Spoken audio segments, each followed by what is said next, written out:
Welcome to episode 124 of In Touch with iOS, a podcast that talks about iPhone, iPad, Apple Watch, and Apple TV and related technologies. I'm your host, Dave Ginsburg, and my co-host, Warren Sklar, is here. How you doing, Warren?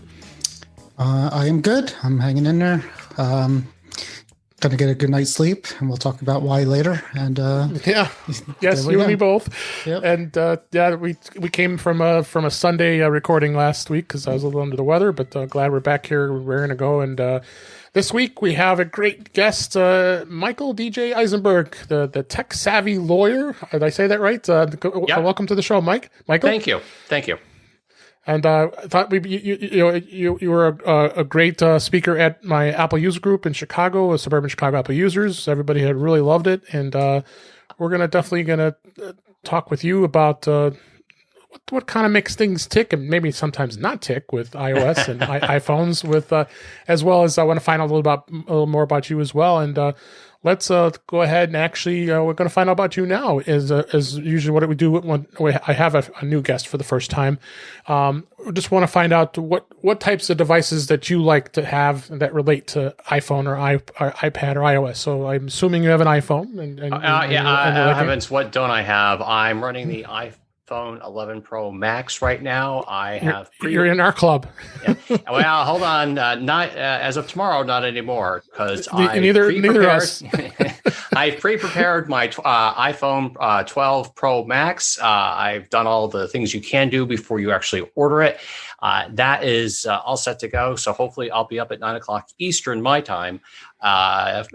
No, I'm sorry. It's 8 o'clock Eastern my time. It's I was going to say, you better Pacific. Make sure set your clock set right. Yeah, and I'm running a 2017 an iPad Max. Did I say that right? An iPad Pro Max. Not Max. No, it's an iPad Pro. Forgive me. The Max and the 10s and the Pros, it gets a little confusing sometimes. So you have the iPad Pro. Do you have the 12.9 or the 11? Yes, 11 the 12.9. And actually, that's what I meant to say. Excuse me. And I have the old, as I'm kind of reaching over here. Here it is. I'm reaching over here. The old now Folio keyboard by. You can't see it. Sorry. It's okay. We're audio mostly. the iPhone Folio keyboard without the sort of levitation aspect to it, although I am very interested in it. I don't think $350 for an iPad keyboard is worth it, at least not yet. I wouldn't do it. If I had to do it over, I wouldn't do it. We both have one. We both have it, yeah. But, did either of you get the Logitech version? No, we got the Apple price. We got the Apple one. Yeah. I didn't know if any of you had seen it or played with it. I haven't seen it. I haven't, but I would do that if I was doing it again. I'd probably go that route because it's half the price. And sometimes the floaty Magic Keyboard is really cool, and the way it works, and it types very well. But it does add a lot of weight to the thing, and it doesn't protect the iPad if you want to take it out and not use the keyboard. So it's got issues. If you're trying to use it just as a laptop kind of keyboard, it's pretty good. But if you want to use it as a tablet, it's not that good. Well, as I think we'll get in later based on your show notes, I will express why I don't think that keyboard, whether it's by Logitech or by Apple, is worth it, at least at this point. But that's for a little bit later in the show. So I think the one story I will share with you guys about iPhones and iPads and iOSs is way back when the Kindle came out. My wife is a voracious reader, and she's constantly reading books, and she's always bringing books with her when we go on trips and vacations and whatnot. And I try to convince her that, well, try out this Kindle. This is 10, 15 years ago. Try out this Kindle. I think you'd really like it. She's like, no. I like my books. I like my hard copies. I like to feel the book in my hand. And then after a little while, I went ahead and got her the Kindle. And she's like, oh my God, this is fantastic. This is great. Yeah. But I know you guys are thinking, well, what does this have to do with iOS? No, we're technology here. That's why we got in our room here. We're getting there. I promise you, we're getting there. But the story's not done yet, because what happened is when the iPad came out, And I'm like, well, honey, how about this? What do you think of this? Not only can you read your books, you can read your books not just from Kindle, but also from Apple and from this and from that. And you can look at your email and browse and this and that, whatever. She's like, I don't want it. Just don't waste the money, blah, blah, blah. Later, I get it for her. She loves it. There goes the Kindle. And well, honey, can I get you an upgrade after so many years? Oh, no, I don't need it. Get the upgrade. Oh my God, it works so much faster. This is fantastic. Oh, it can do these neat things too. So she's on the iPad, the iPad Mini 4. And I will be getting her the 5 pending if there's going to be a release of a 6, which I'm beginning to wonder is or is not in the cards in the near future. There's a rumor that it's going to be a full screen version, which would be really cool. Yeah. Like a Face ID version. But when? Who knows? But your story is a lot like mine. Just real fast, is I bought my wife an iPad. I bought my wife an iPad for Valentine's Day. Early on, and she's like, "Why would I need this? Because I have a phone." So we returned it. 5 or 6 years later, she has like 3 of them. They're like all over the house. This is one of hers. I think she has one over there too. So you're buying her new ones every year? No, she's pretty good at not wanting to upgrade to the latest ones, but she has a whole bunch. Unlike you. Unlike me, yeah. Actually, I just sold. I wish I would have heard this earlier. I just sold off my. I had an iPad Mini 5. I just sold it off for a pretty good price to somebody else. I would have given it to you. Well, why did you just sell it? I mean, because so I have so I had needed to consolidate. I have the Pro, the iPad Pro, right? The 11-inch 2018. I also had a Surface Go 2. So my feeling is I'm getting the new phone tomorrow. Right. Put some money towards that, and I'm getting one of these new Macs that are coming out next week. So I'm consolidating. Well, you sort of hit on something that, at least from a business perspective, that I look at, and also being a bit of a tech geek. So, you're buying for the upgrade, you got to sell the old one. And at least with my phone, my iPhone, and also my iMac that I'm running my audio and visual from today, they're both on leases. Which, it's sort of like you to put it all up front at one time, or do you put it out a little bit by little bit? And then, of course, when you want to do a trade-in or an upgrade, at least for the iPhone, you can do that easily. For the iMacs, it's pretty much the end of the lease. You can't pre-order or update the lease earlier like you can with the phone. Yeah, they registered something in another country called Apple for Life. Mm-hmm. So the theory is that they're going to start doing the same thing with the upgrade program for iMacs and MacBooks too. You and me and Dave could have a whole conversation because we've crunched the numbers too. We've crunched the numbers between whether it's better. Some people like me tend to buy at least for the phone, we'll buy the phone out and sell at the end. Right. And generally, for me, I've been doing pretty good with that, and it's cheap. I do a little bit better than if I did the iPhone upgrade program. Right, as far as costs go. And then, with all due respect, you're saying, and I'm not arguing with you, you're doing a little bit better, but it's a little bit better. And what I just try to do is I just try to get rid of the pain point. Having to worry about selling it and packaging it, making sure it gets there, and all this. Where Apple, they just basically take it as long as it's not broken. Sure, and they'll take it too, also on a trade-in too, but you don't get that much money with them as well. Right. True. It is a little bit of a pain, but it's not that bad because I don't. Yeah. Well, I could get more. Yeah. This time around was a little tougher because of timing, but it all worked out. No. I'm not poo-pooing you or anything. It's just the different perspectives for different people.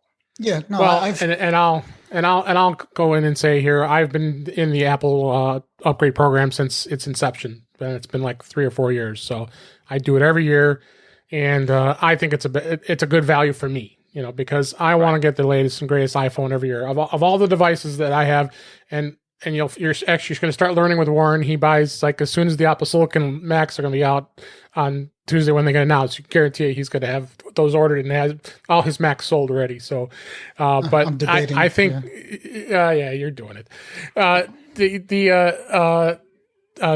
So I've been always an adopter with iPhones, always trading in, getting the next one each year, because it's my passion. I like iPhones, and I think it's important, and I find it as a value. So, and we're going to talk about that just a bit here as far as the upgrade for tomorrow here. So, but no, and do you dabble at tvOS at all? Do you have an Apple TV, or we do have? Well, we have two Apple TVs, the new one and I think the last version, and we have the new one, in our living room that we use, generally for entertainment and whatnot. I had gotten the new one in part because I was going to use the old one for travel when I used to travel for hearings. But I don't travel for hearings anymore. They're all virtual. They're all done by video, and it's not something I need necessarily right now. But it's good to have a backup, and I'll probably put it in. To the TV that I have here in my office. I haven't put it up yet because this TV actually has a fairly new TV, and it has AirPlay too. Okay. Right. So it's got Netflix built in. It's got Amazon. It's got everything built in. So it's, in a sense, I don't necessarily need the Apple TV except to play Apple TV stuff. And the good thing is you can get Apple TV's app on a lot of these newer TVs as it is anyway, so you won't miss anything as far as that goes. So, but that's why we have you on the show, because I knew you love Apple like we do, and I love the products. So that's what we do here each week on the show, and really enjoy it. So, with that, let's go ahead and we'll be talking to Michael here just a little bit about what he does and get his thoughts on the law end of things using iOS devices here just a bit here. But let's go into the news stories we talked for this week. First thing is the Apple announcement. There's another one. This is the third one now this year, which is awesome. Apple's now a new event is on November 10th, which is happens to be my birthday, which is, I said that they were thinking that when they announced it. It's one more thing. And it's looking like it's going to be, now they already did iPhones, they already did iPads, they already did the Apple Watch, and now we're at the point where the Apple Silicon needs to be announced. And it's definitely going to be interesting to see where they go with that. We don't talk too much about Mac here, but we're still Apple here. So I think this is in 9 to 5 Mac, is where I linked to in our show notes. That they're probably going to be, I would venture to say, at least a 13-inch MacBook Pro, potentially maybe a 16-inch, as far as that announcement goes. Warren, do you think those are about right, what they're saying, with probably 2 MacBooks, or do you think... They were saying one 13-inch Air, one 13-inch Pro, and the 16-inch Pro later down. So they might be introducing the 2 13-inch models on Tuesday. And initially I thought it was going to be one of these, and you could start ordering these starting, December 14th, which they could easily still do, which would be a bummer. But since today I changed my mind because Big Sur, because they released the release candidate for Big Sur today. Was another thing I was going to say. So since I released that today, that gives me hope that maybe they're getting it ready for the actual release of it. I have a feeling. Yeah, so I think Big Sur is going to get announced. Oh, by the way, Big Sur is released today. Yeah, so it's probably going to give you a week, and then with any luck, you'll be able to start ordering the machines either that week or next week to come the week after that. So, yeah. So, go ahead. No, go ahead. No, my plan is my initial plan is to keep my 16-inch Pro and sell my Air and buy another Air with the Silicon. I think is my plan. So. Right. Well, we'll see. We'll see. But then they got to have something other than the Mac. So, they've been talking about the Apple AirTags for a long time, seeing if that's going to come out, as well as the potential of the new AirPod Studio headphones was the other piece, and possibly another Apple TV remote, which I don't know. That seems a little more far fetched, but you have those 3 items too, because people all complaining about the remote on the Apple TV all the time. I bought the Function 101 remote, which is nice, but doesn't have the Siri sounds, and you can't do the touchpad on it. So it's a little more limited. So did you have any thoughts on the event before we go to the next story, Michael? Well, so not necessarily on the event per se, but I will say this with Lauren, when you're a tech person and you get to play and buy all the different technology aspects that are out there, that's fantastic. But from a business perspective, I would be hesitant to tell any attorney, let alone any professional, to buy the new Silicon Macs, because there's going to be a transition of what software will work and what software won't work for a while. Pardon me. And that's gonna take some time. So I'd be hesitant to be using a new machine that's basically untested. As a matter of fact, I ended up helping someone spec out a new MacBook Air just the other week, but I warned them that there's a new computer coming out. Yeah, the prices might drop, but Apple rarely does. But if you get the new computer, you still have to worry about what doesn't work yet, and you don't need to have that big surprise when you're in the middle of a meeting, middle of getting something done, a deadline. Yeah. So for the tech side, I mean, I would love to get a new MacBook, but with Silicon MacBook. But on the other hand, because I'm also running another business, my law firm, I would be hesitant to touch it, which is the nice thing about the lease, because my lease expires next November. And by then I'll feel more comfortable, I'm sure, using the silicon-based Mac versus the Intel chip that we have now. Yeah. I mean, I have a different view. I mean, I think Apple lives on the edge. Is it really the edge? I mean, Apple's, they're big enough and smart enough now not to release something that's just not going to work for people. Yeah, whatever they're going to release out to the world, and they're going to sell it as a viable alternative to what's out there. If people can't run half their software, then that's not going to be a good look for them. And I think they'll avoid that from happening. I know people have bad experiences in the past with some of the other transitions, way down, but that was a long time ago, and technology changes, and right now, the emulation layers will work, and the problem is they were slow back then, but these are much faster machines. So I have faith that Apple's not going to release a product that won't work with everything that works currently on your current Mac. Yeah. Well, I guess I have three thoughts on that, if I may. So first, even some of the individual software companies saying, hey, don't upgrade yet. We're not sure if we're there. And two, it's always, everything works great except that one critical piece of software that if it's not working and that's a main part of your business or a subtle part of your business that affects everything else, that could be a problem. And then, lastly, that's why God invented updates. If everything was working so perfectly to begin with, I mean, Apple's come out with several patches, updates to the system. I think we got one, 5 hours ago? And, we're going to talk about it. And I was having a little tech issue joining you guys today, and I'm not sure if it was that or something else I had running that I just needed to turn off.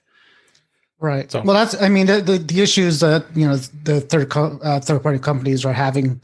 Nobody's saying don't upgrade to the Apple Silicon because of compatibility. They're talking about Catalina at this point because I haven't tested it with Catalina.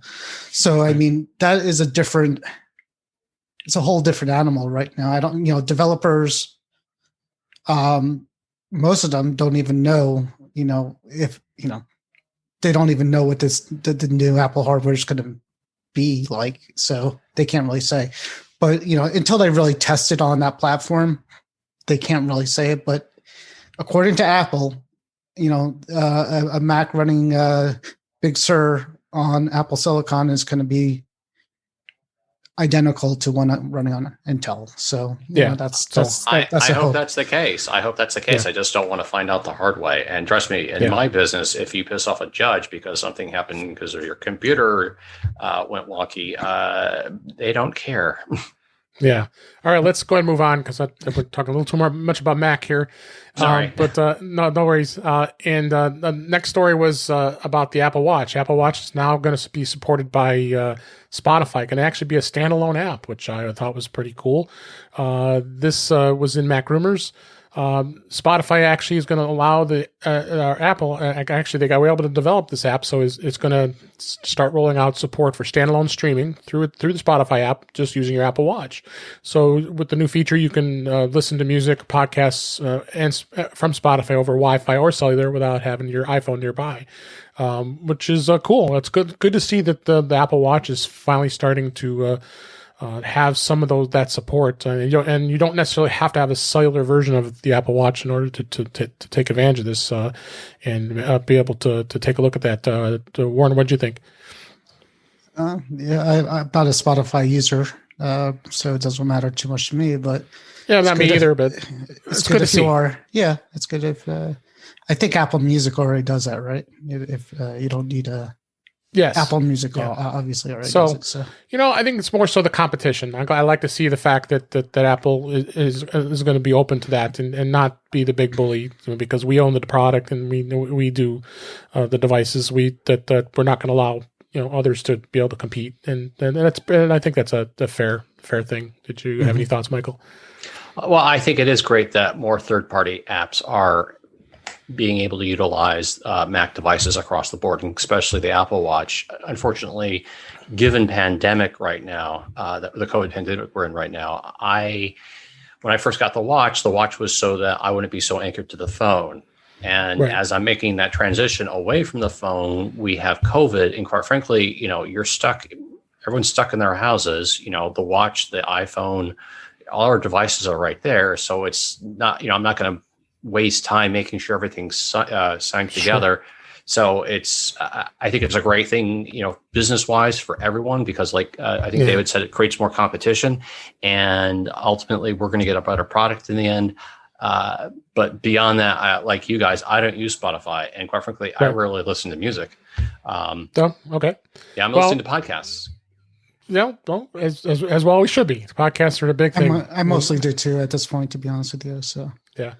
So and then just to kind of transition to the next story, this is also Mac Rumors. Pandora, which is another music service owned by SiriusXM, of course, now is now going to be allowed to be run on the HomePod, and the HomePod is going to allow it to have that added support, because HomePod was limited with music to just Apple Music in this case. So again, it goes along with this same theme. You're seeing that Apple's opening things up with having services on all these devices. Yeah, Pandora's not that popular here, but in England, it's very popular. When I lived out there, that was everything. That was pretty much the big thing. And Pandora's got a lot of nice integration with SiriusXM. So if you're a SiriusXM subscriber, you kind of it seems like it's influenced how they curate music more so than ever with the different channels. So, and then the Mandalorian, which I don't know if you watch this show, Michael, is now and it's a phenomenal show. I just watched the first episode last week. Is now going to be supported by the AirPods with the spatial audio, AirPods Pro. This was in the Mac Observer, and if you tune in and watch the second season, you'll be pleasantly surprised, as Andrew Ord said in this article, that you're going to be freaking out and looking around and saying, "Wow, this is." Where am I? I'm in like a different place here, and it's definitely cool to see that you're going to start seeing more and more content support that. Did you, Michael? Do you have the AirPods Pro? I don't have the AirPods Pro. I have the AirPods, the second version, and actually, it's what I'm using right now. They are fantastic, and so, but each of my Bluetooth phone or my Bluetooth headphones, if you will, have different purposes. So I have the AirPods for business and for podcasting. I have the Bose Sports model, the older Bose that goes in your ear, which is great for exercising and gives me a great stereo. And mind you, I've had that for so many years that I'm not going to just go buy a pair of AirPod Pros when I already have something that works. And then for when I travel, I have a pair of Bose on the ear headphones that again gives great stereo. I appreciate that the AirPod Pros are probably fantastic, and they're probably a little bit easier to use when you're on the go than say the more bulkier things that I use. But since my wife and I both watch The Mandalorian, I'm not sure us having AirPod Pros would work for that show, or for when we're watching it together, at least. Did you try that? I didn't try it yet, Warren. You watched this? I assume you watched The Mandalorian. I haven't watched it yet. I'm trying to get a time where my wife and I could do it at the same time. I received The Mandalorian through unconventional means, so it may not work for me. Gotcha. But we'll see. Say no more. I played with spatial audio on a couple of the Apple products shows, at least. It's cool if you really want to get a good feel for it. Their nature show, the elephant thing, is good on the Apple TV. So it's neat. It's trippy. It is. Yeah, we tried it a couple times here. So, and then speaking of AirPods, in the this article was in 9 to 5 Mac. The AirPods Pro were having some problems. Not everybody's having problems. They were making crackling noises and kind of breaking up. And Apple has started a replacement program. And the article does describe what you have to do. You pretty much have to call Apple support, or you can go to an authorized service provider, and they will examine them and check to make sure that they're good and test them and see if it is indeed giving you issues. I haven't had that problem. I'm assuming you haven't either, Warren, at all on this either, right? Not that I know of, no. But you realize, whether intentional or not, this actually circles back completely to the silicon-based Macs when they come out. Great. Most of the AirPod Pros have been working fantastic for everyone except for some. And, I don't want to be one of those some. Like the keyboard issue with the old MacBooks, when they had that version. I mean, I never had a keyboard issue with it, thankfully. But then you feel sorry for the people that do. The AirPod thing is a manufacturing defect that could happen that could happen if you buy a product that you trust. Yeah, I mean that you know of.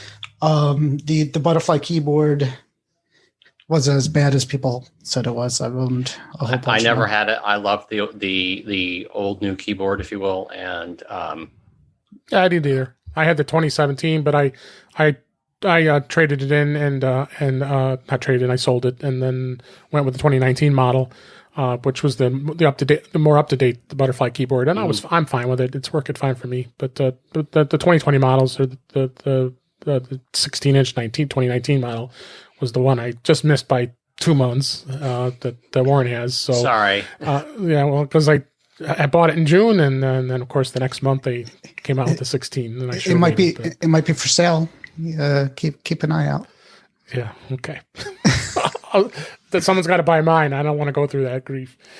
That's the news that we were going to cover this week, and then our segment we have each week is beta. And Warren, now you're going to go through beta withdrawal for a little bit until they come out with a new version. Because as we record this on Thursday, the 5th of November, earlier this morning, Apple decided to drop 14.2 as a full release to everybody. That included along lines of the HomePod, WatchOS, iPadOS, and tvOS.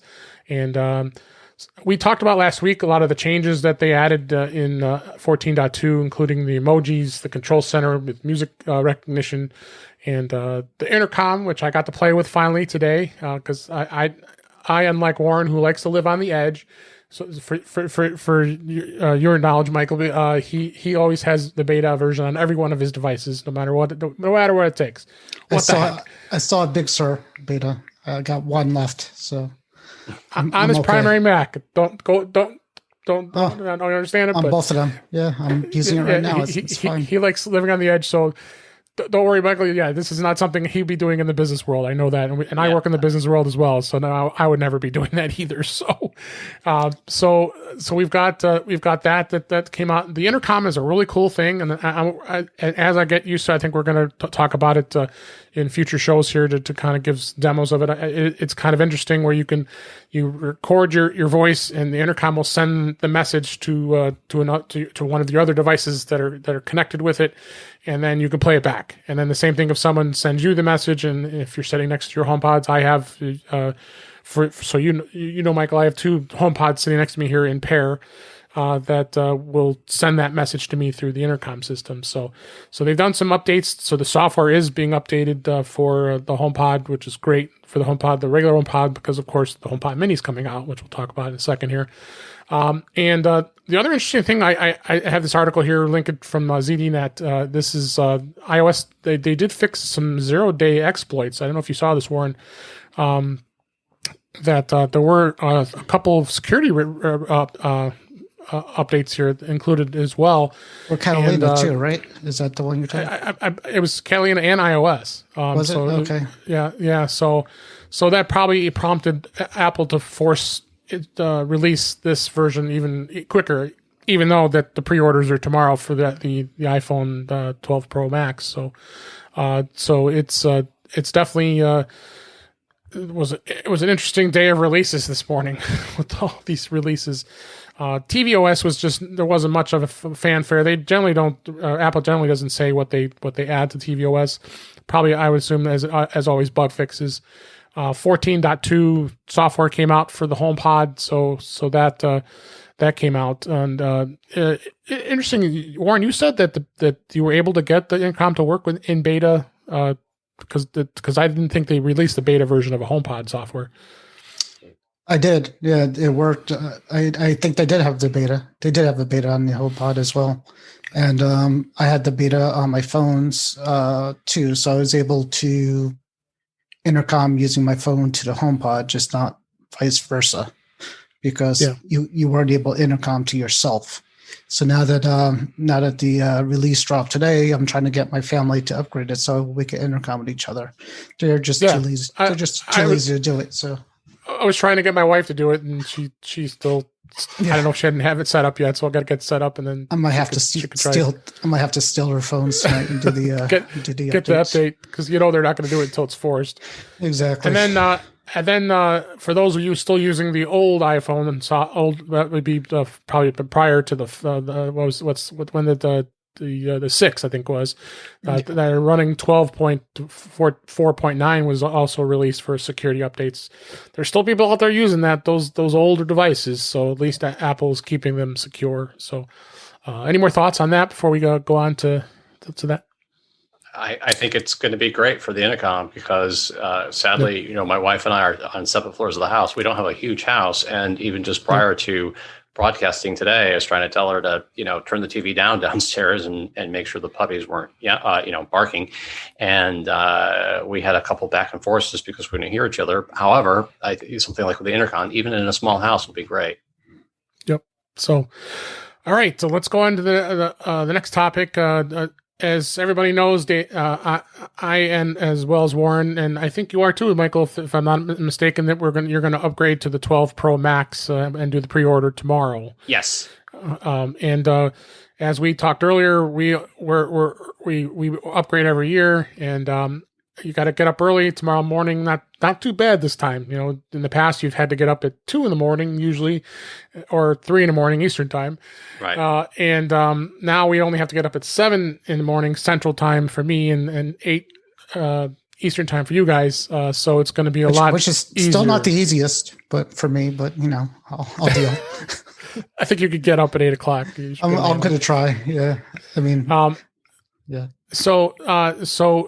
We're convinced. I think this is going to be a great upgrade. Now, I purposely put this article in the show notes. This is actually from iPhone Hacks. Is they always seem to be kind of on the negative side sometimes with this stuff, but I think it's a good debate.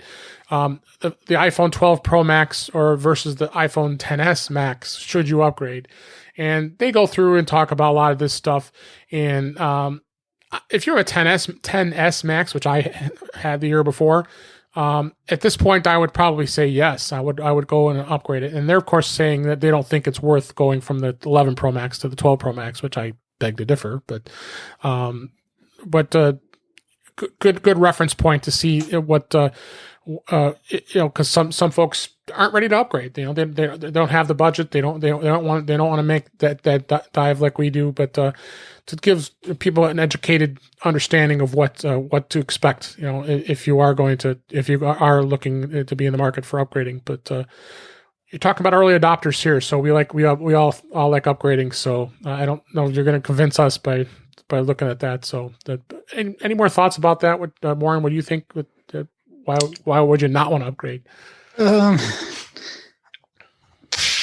mean, to the layperson, I think 11 Pro Max, if you had that, and somebody said, should I upgrade to the, I would go 50-50. I mean, the 5G, I think might be what I'd be upgrading for personally. You say, it's not a big deal, but I do, there's times actually like where, especially now where you're doing, you're out and you're doing video conferencing, you're doing Zoom calls. I mean, things that are pretty bandwidth intensive. You forget about those kind of things. So to have the 5G, I think it's worth it alone. Other than that, the camera improvements, the size is a little bigger, which I always want the biggest phone I could get. Right. So, I mean, there's reasons definitely to do it. There's also a lot of reasons not to do it. I mean, obviously for us, we're going to do it because that's what we do. Right. But, for some regular users, I wouldn't yell at them for not upgrading. No, nor would I. 11 Pro Max to a 12 Pro Max.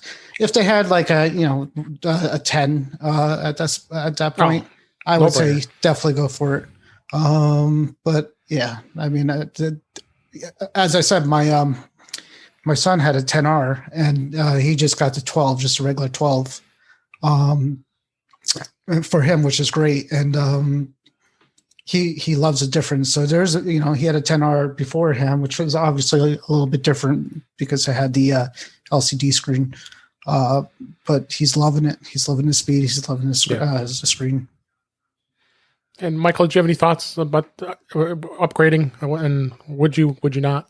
Well, I am because I'm on the lease program. I would not if I wasn't.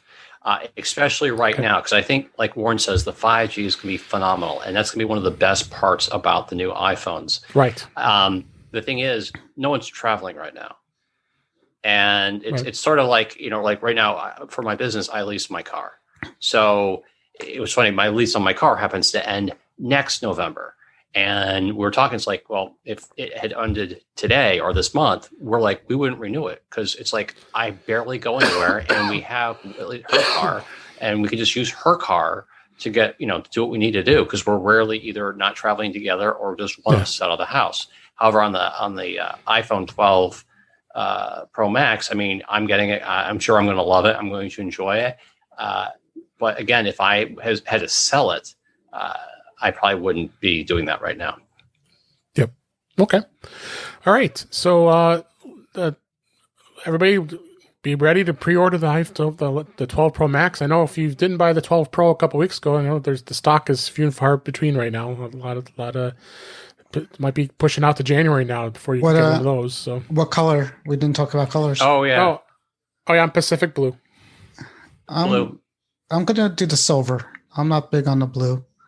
And I've been doing like grays a lot. I haven't had a silver in a while, so. And I figured. Go ahead. I'm sorry. No, I just figure since I don't really want the blue, and my chances of getting the phone on delivery day would be better if I went for something other than blue anyway. So, go ahead. Well, you make a good point, Warren. I think David and I may have to be waiting a little while extra for our blue iPhones. But I get guess, in early. Yeah, I guess I wanted to ask you two. So from what I've been reading, the Apple's been cannibalizing some of their iPad parts for the iPhones because the lidar sensors. Yeah. So we may have to wait a little bit longer, even if we don't get the blue. So with the regular 12 Pros, there's a little bit of delay, the hope is they have a pretty good stockpile of the Pro Maxes at first. So, as Dave said, if we're there at 8 o'clock, and I think we'll be all right. Get the order in quick, early and quick. Have different have a laptop and an iPhone ready, because sometimes the website worked and sometimes the app works. Yeah, I'll be sitting right where I'm sitting right now with the phone in one hand and command sitting center on the screen. And it'll be a command center for ordering gear. So exactly. So let's go ahead and move on. I also mentioned the HomePod Mini goes on pre-order tomorrow as well. So if you want to get one of those, you want to jump and get that ordered as well. So are either of you getting that? I am. We're going to get one. Yeah, at least one. I'm going to get one as it's birthday present, so the wife will end up buying me something. So there's a good idea. It's not that terribly expensive, and why not? Then I'd like to have it to play with and probably put it downstairs instead of in here in my office here. So, all right. So we got a couple topics I wanted to touch with you, Michael, being our guest this week, and the first one was as an attorney, I wanted to find out what things are good about iOS and relates to working at law firms and attorneys in general, and then what are bad things. And as you brought that up in pre-show, you were worried if you were going to talk about bad things. Have at it, because there's plenty of bad things with iOS and there's plenty of great new things, good things with iOS. So where do you see? Obviously your firm, you guys, I'm sure many of your employees are using iPhones and in their daily lives. And where do you see how it works well or not well in your firm? Well, so first, I got to thank both you and Warren for inviting me on. I don't think I did that at the beginning of the show. No problem. It really is a pleasure. It's a pleasure to be here. And to answer your question, Dave, so there are a lot of great things about the iPhone and iOS and the iPad that, when I started my practice 15 years ago, it was really hard for my wife to get me out of the office because what am I missing? Fear of missing out. And, we had that Motorola Q come out that was supposed to be sort of that answer to that. And Lord knows that was not. The iPhone is great for communications. It's great for communication with your staff, with your clients, especially with the ability to use third-party apps like Vonage and other VoIP this way. Because, to be blunt, you don't want certain people to have access to your personal phone number where they're going to call you, or they may call you, versus an app that you can turn off at any time. It's great to check emails. It's great to return emails. It is great to keep an eye on your work calendar, whether you're using the Apple Calendars program, or if you're using what I use is something called Daylight. Daylight is a client management relations program that is not, although specifically made for attorneys, has great utilization for attorneys. But the best part about Daylight and Billings Pros, they're made by a company called Market Circle, and they are a Mac-based software. So, there's a lot of programs out there like Clio and Practice Panther, and I could list them. They weren't originally Mac-based. Then they went to the web. So you can use, whether you use it on a Windows machine or a Mac machine. That didn't matter anymore. But the fact is that because of all the Mac integrations that work so well with this, for instance, my Daylight that I have on my iPhone and my iPad also syncs up with my Daylight on my Mac. And through my Daylight on my Mac, I can easily tag mail. So certain emails that I use. So when I'm using iMail and I get an email from a client or an email from a court, or I can tag it to the appropriate client matter and anything else that I need to, and that email will then shift over to Daylight automatically, and then Daylight will sync amongst my devices. So if I need to look up an old email, or if I need to look up a particular document attached to that email, it's very easy to do, especially when you're on the road. iOS is great when you're going to do a singular thing. If you're going to be drafting a particular document, or if you're researching a particular issue, that I think it's pretty good for, because it isolates you from the rest of the world, especially when you used to take your iPad to Starbucks and you would work on, hey, I've got this brief I got to do. I can't be bothered by anything else. And you just go there and you kind of turn everything else off, and you're good to go. What this isn't good for is it's not a laptop replacement. I can't go to, say, depositions downtown or depositions in another state or a hearing or a trial with just my iPad. Because if there's certain things I need to find in the client file, I have to have internet access, whether it's through Dropbox or iCloud. And it's got to be in constant sync, at least on it's always in constant sync on your laptop. Long are the days of Sugar Sync with some of their errors. Yeah, it was running great until one day it suddenly just stopped and started kind of cannibalizing some of my files. I had to go back and recreate everything. Thankfully, I was, but thankfully those days are gone. The problem with iOS, though, is it's not easy to sync your entire work folder. And I don't mean your client folder. I mean, you have to have all your clients on there, because what if it's that one other client that contacts you while you're on the road that needs to talk about X and it's an emergency, but you don't have access to those files because you don't have internet access. Mm-hmm. Sort of on the flip side, though, when you do have internet access, one thing that I think both the iPad and the iPhone is great at is I use a program called Parallels Access. Sure. And Parallels Access allows me to remotely log into my main computer here in my office, and then I can remotely work it with great ease. But again, you have to have internet access. So I would never travel out of town, even on vacation, with just my iPad. I would always have at least my laptop. Heavens forbid a work issue comes up. Okay. But, on the flip side, the iPad is great media consumption, whether it's the various blogs that I follow for both work and for pleasure, whether I'm, want to read a book, watch a movie, listen to a podcast. The iOS platform is fantastic.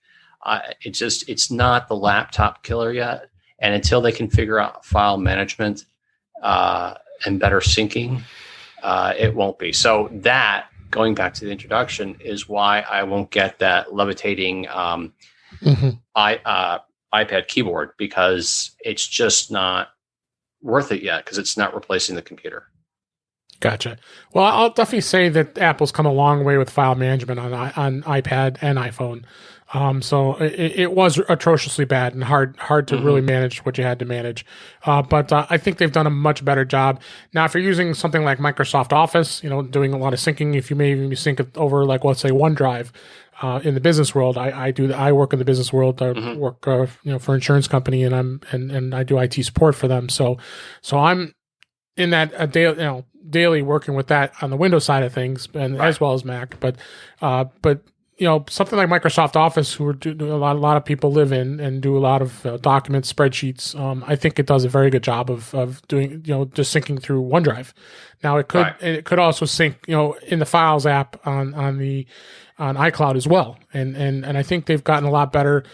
We just talked last week. We just talked about the Apple bundle. Now they're bundling all the apps together. So now you have your iCloud storage is going to be increased even further. You can go up to 4 terabytes now of being able to back things up now. I think Apple still has a long way to go. I agree with you with the fact that iCloud in itself needs to be a little more robust when it comes to doing storage, just like Google Drive and Dropbox and Box and all the rest of them. It's getting there. It's getting there. And Dropbox and OneBox have been sort of a mainstay for attorneys.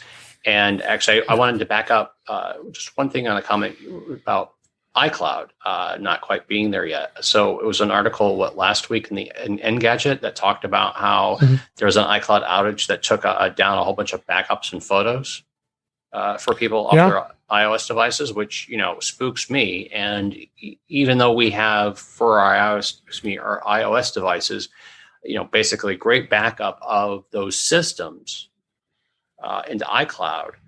As an attorney, you have to have a variety of other backups going at the same time too. Because 100%.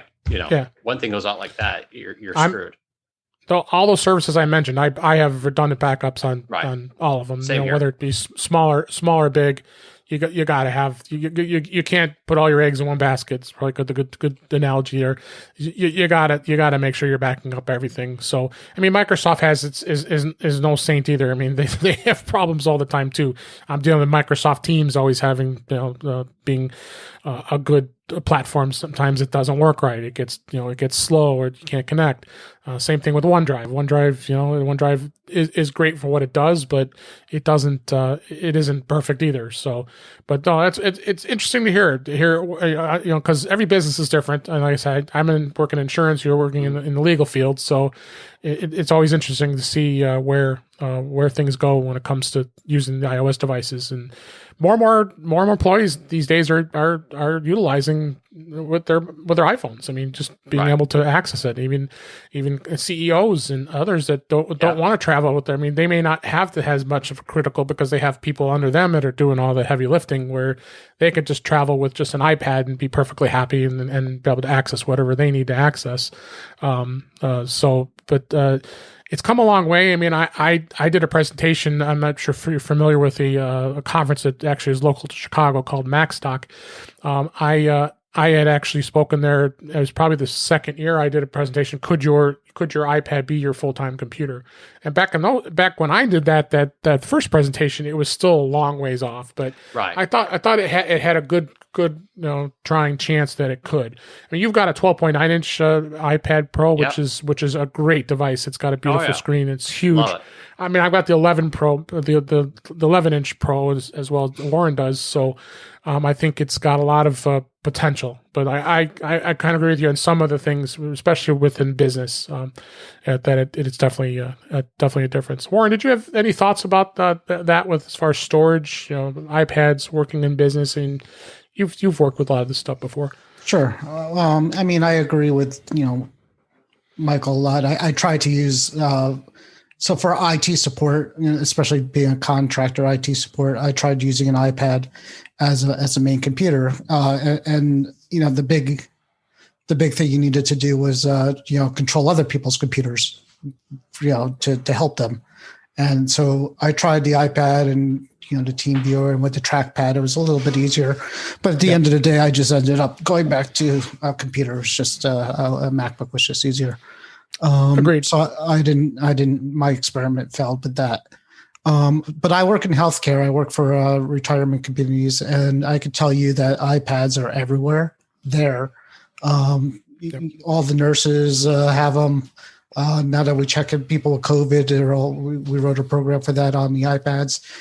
So for people like who are constantly moving, I guess that's where the iPads come in handy for a business device. People that are like nurses, people in transportation, people in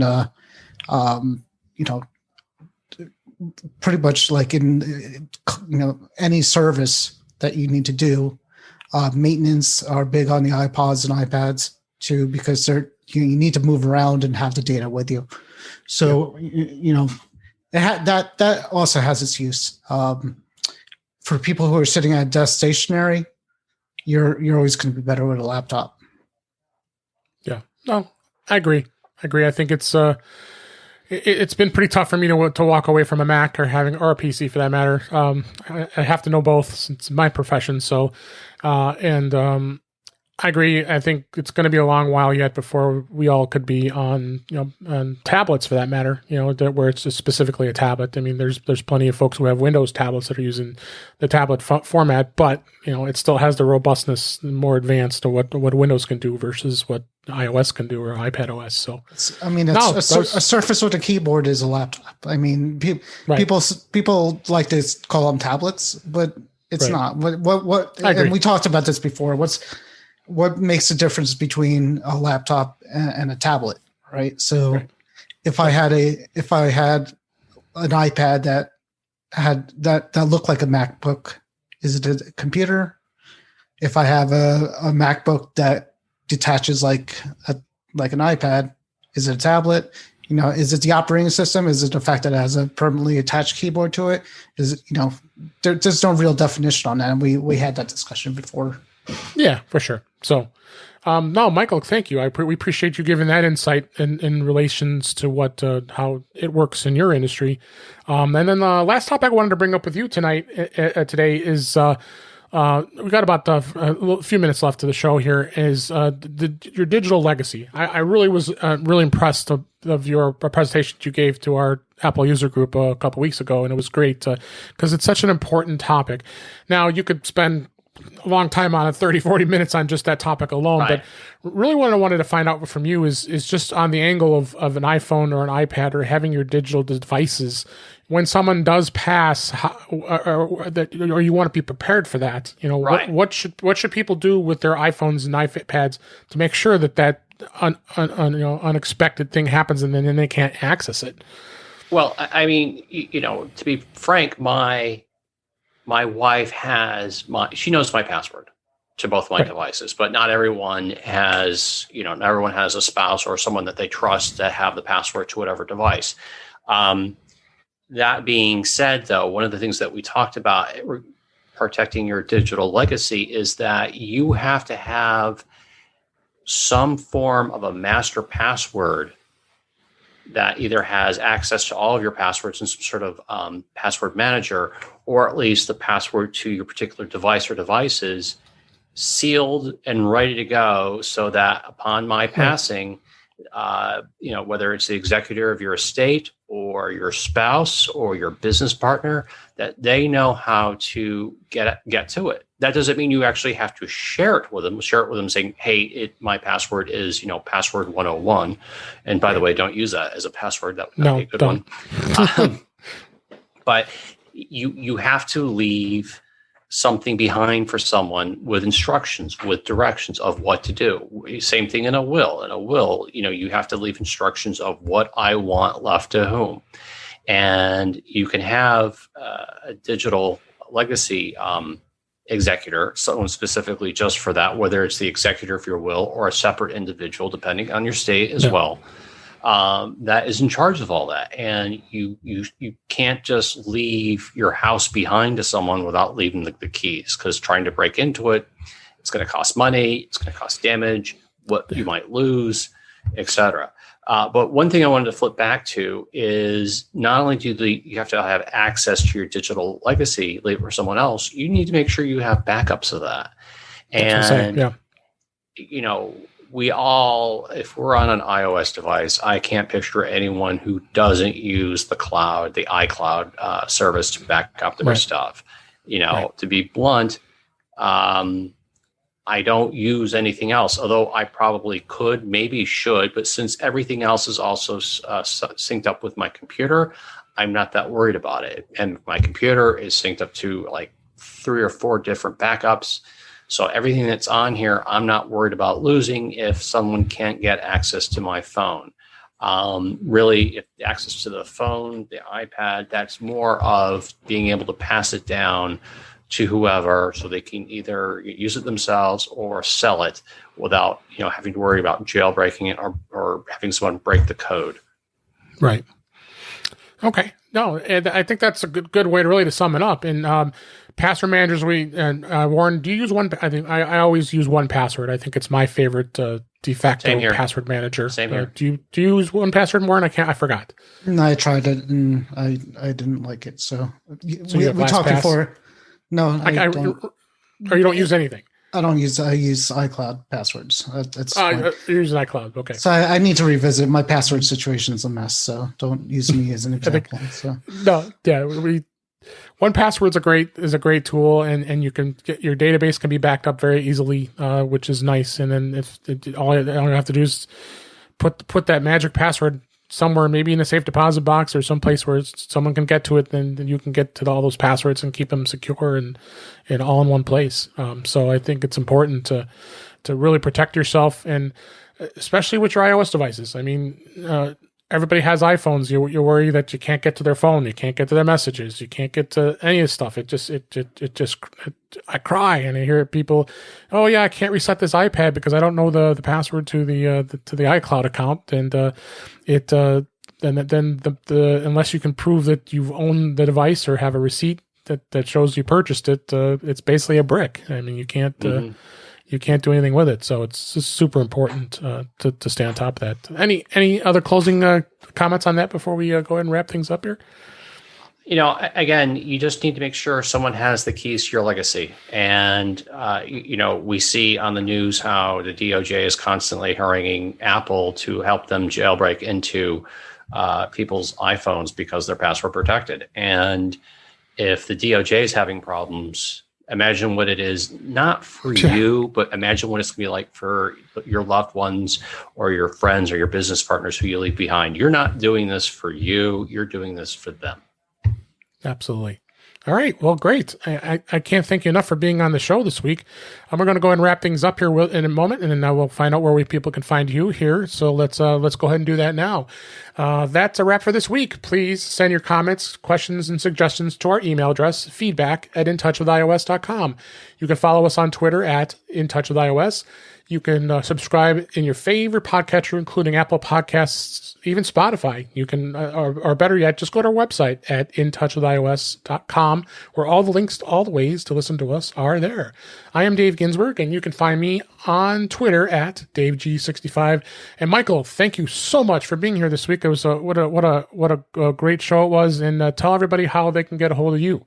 Well, first, thank you both very much for having me on. Everyone can find me at the TechSavvyLawyer.page. You can listen to me at the TechSavvyLawyer.page podcast. You can find me both on not only Apple Podcasts, but Libsyn. And if you want to reach me directly, please feel free to email me at MichaelDJ at the TechSavvyLawyer.page. Excellent. We're definitely going to. I've already had your podcast in my podcatcher when I start listening, and we definitely want you guys to listen up because he does some great stuff here. So, and Warren, Back to the Future. It was a busy week this past week. Was there anything that was highlighted this week? Same stuff. It's all good. Don't worry about us. I'd just like to thank Michael for being here too. So it was a pleasure meeting you and talking to you. Likewise. Yes. Likewise. Me as well. And thanks everybody for listening. I hope you enjoyed the show, and we'll talk to you again soon.